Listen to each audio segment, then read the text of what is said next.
Welcome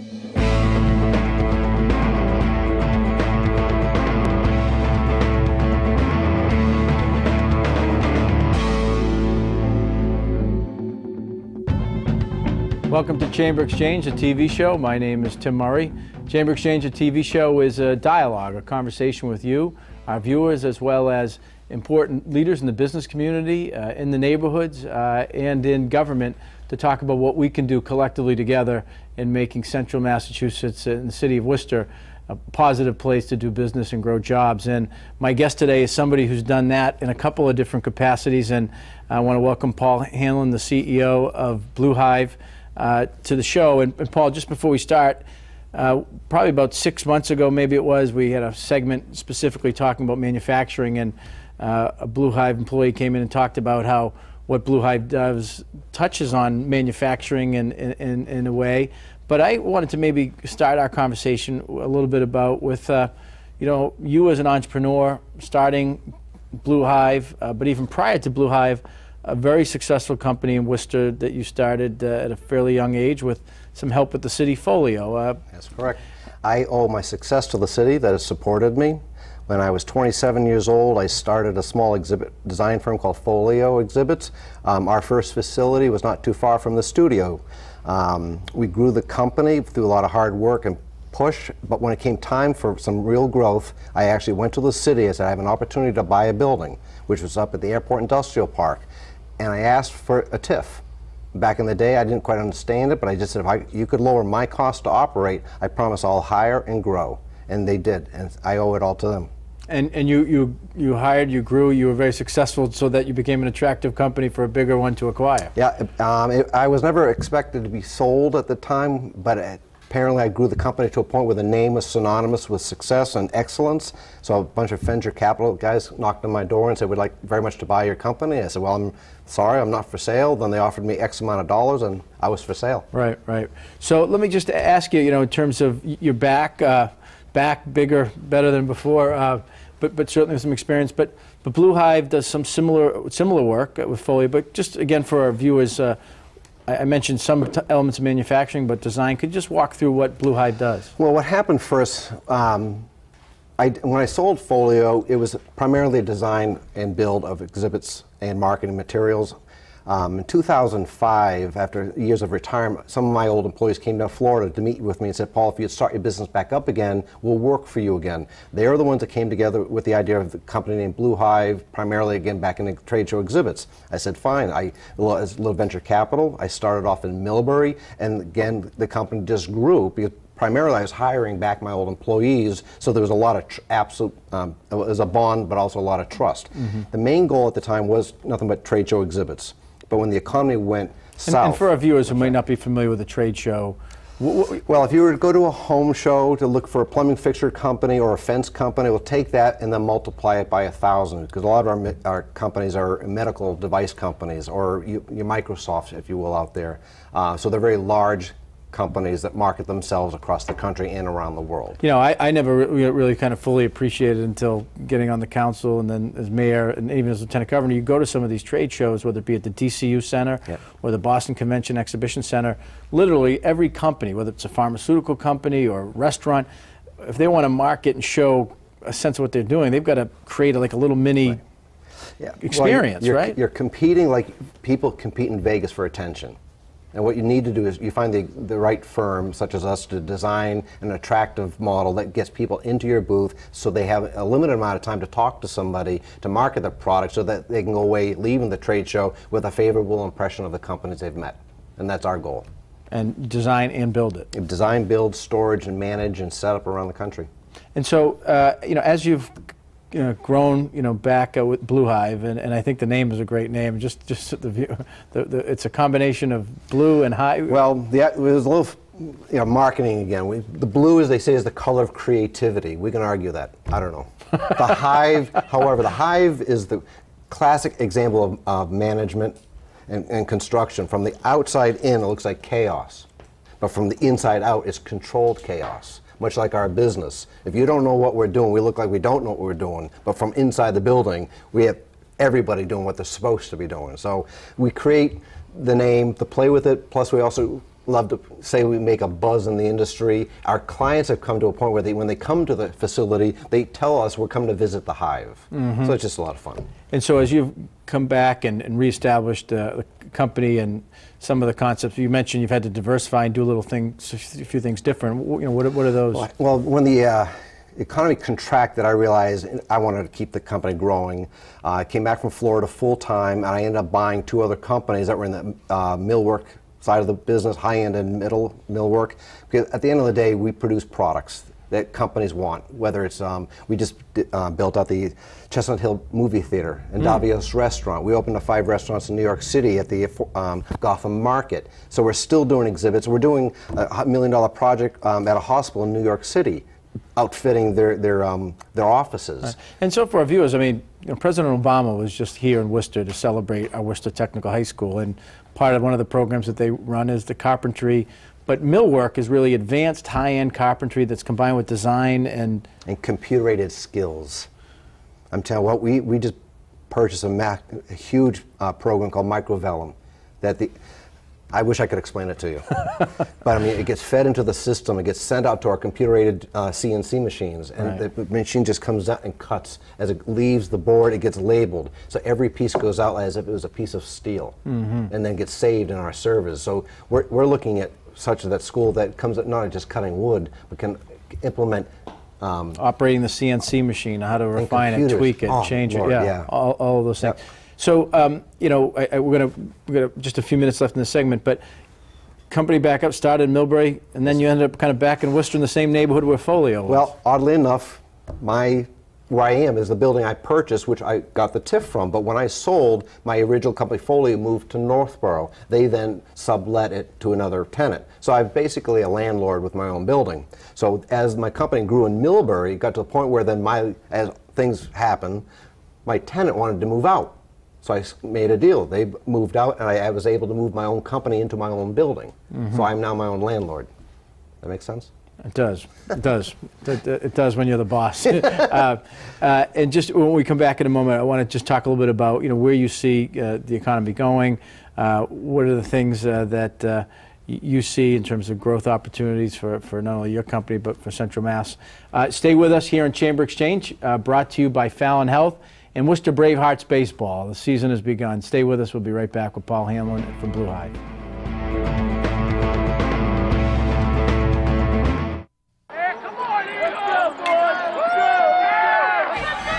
With Fallon Community Health Plan, families get $400 back for school and town sports. What kids get is invaluable.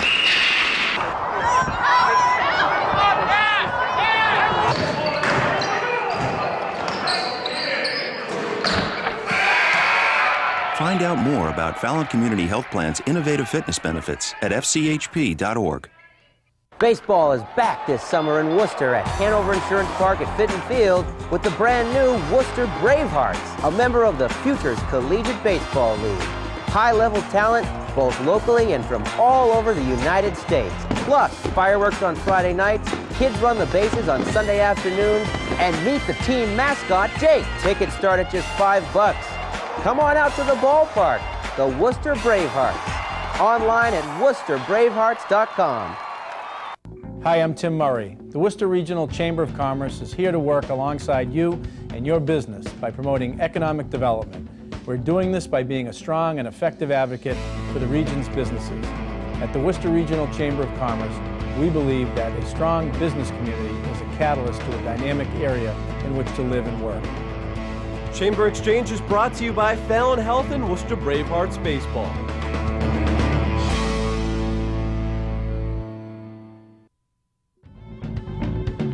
Chamber Exchange is brought to you by Fallon Health and Worcester Bravehearts Baseball. Welcome back to Chamber Exchange, a TV show brought to you by Fallon Health and Worcester Bravehearts Baseball. And the Bravehearts are off to a great start. And we're off to a great start here on the show with Paul Hanlon, the CEO of BlueHive. Paul, when we left for our first segment to break, we were talking about location, and we talked about how as you started BlueHive and grew it, a new company from Millbury, you ended up back in your location at the Airport Industrial Park and Goddard Memorial Drive here in Worcester. What is it about that location that you chose when you created Folio, in addition to the TIF that you got from the city? But what are the pluses and minuses of that location? Well, when I got the location, I wasn't schooled enough to know why. It was just available. The city helped me out greatly, and I realized this is a place I can start to grow something. But as time has gone on, especially expanding my business, and I now can attract talent from Framingham and Natick, Providence, and Hartford, because at the end of the day, they're only an hour away. When it comes to flying in clients, because our client base is from Oregon, Florida, California, we can fly them in depending upon their flight schedules from Boston, Hartford, or Providence. And it's just and hopefully we get some additional and actually from Worcester, flights from JetBlue. Yeah, I agree with you. If there's more activity, I mean, there's an attraction to it. Yeah. There just is. But that's all by luck. I mean, I'm just very fortunate. All right. Well, hard work and good timing, and a little bit of luck make things work. One of the things, we talked about how the components of yours is creativity, design, it's millwork, which is a form of high-end carpentry. You've got manufacturing, and the people need to know how to run the machines. Approximately how many people are working for BlueHive? I'm sorry. We have about 92 people currently in there, but they're diverse from engineers, craftsmen, designers, graphic design. And so really it's a unique kind of blend of not kind of your typical work setting. We can absolutely do anything. We just, for the 100-year anniversary of Worcester Country Club, we just built out a brand new bar and restaurant for them. Right. And so let me ask you, I mean, you're helping companies, market by their appearances, doing the trade show, but clearly branching out and doing high-end work for restaurants, hotels, a whole variety of different things. How do you market yourself? How do you get out and show what you do? Actually, it is a bit of a challenge because it's like, well, we've separated the companies. I have Continental Woodworking and I have BlueHive. So we're trying to make certain that we don't blend too much to confuse people. So if we have high-end millwork, we'll send them to Continental's website. But primarily still under one facility. But it's all word of mouth. 80% of it's word of mouth. It's someone knowing, when anybody wants to buy a product, at the end of the day, they want to buy a product that they feel safe with. In our particular world, when we're building something, we're the last people in and the first people to be blamed. Right. Nobody looks at what else happened, what the decisions, all they know is what they see.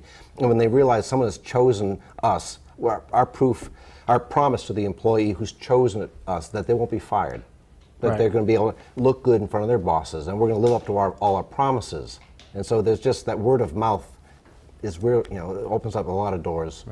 Right. Paul, one of the things we're really trying to promote at the Chamber and just get all of our partner organizations, the city and others, our educational partners at the higher ed level, but even kids at a young age while they're in school, is to think about the idea of opening their own business and not being afraid of that, and encouraging that, and mentoring young people or people who maybe leave one career and want to go into another to pursue an idea or a dream.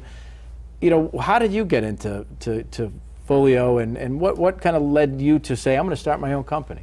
The desire to feed myself. Because I had nowhere else to go. I got to a point where I realized I started as a salesman. I was going to be pushed out of where I was working, so I offered to buy the product I was selling. They said, sure, buy it. I bought it from a company at 27 years old for $47,000.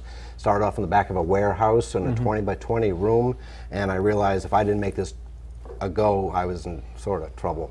But I will tell you the difference between success and failure in any sport or any business endeavor is you have to find your edge. I've always broken the word as an acronym. EDGE stood for energy, dreams, goals, and ethics. I worked harder than anybody. I had a dream. I set my goals in writing, and I always shot straight. So in hindsight, I look back on that and say, that's how I did it. And that's what if I had the opportunity to talk to young adults, that's the one thing I'd push. Right. Because so often you can't necessarily find that in your surrounding communities, but you can find it within inside yourself. Right. Well, you mentioned put it in writing. I mean, almost a business plan, putting goals and objectives down. The power of your subconscious is if you can put something in writing of where you would like to be in 5 years, and you limit it to maybe 5 goals, you can't overdo it, you're going to find that your subconscious is going to work for you. Because the building I bought in Worcester was something I had put down in writing 5 years earlier, owning my own property because I wanted to control my own destiny, having no idea that I'd find it someday.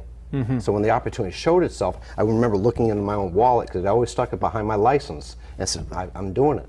Right. I just checked it off and stuck my goals in my wallet again and kept moving. Well, Paul, I think that's a great story, one that I wasn't aware of, even prior to the show, and just, and I think it's important for our viewers who have that idea, what you just described, that let them know that there's some resources out to kind of help people with that. Locally at the Chamber, we partner with SCORE, which retired business executives who will mentor and sit down with somebody who's thinking about starting a business and helping them put it in writing, put together a business plan.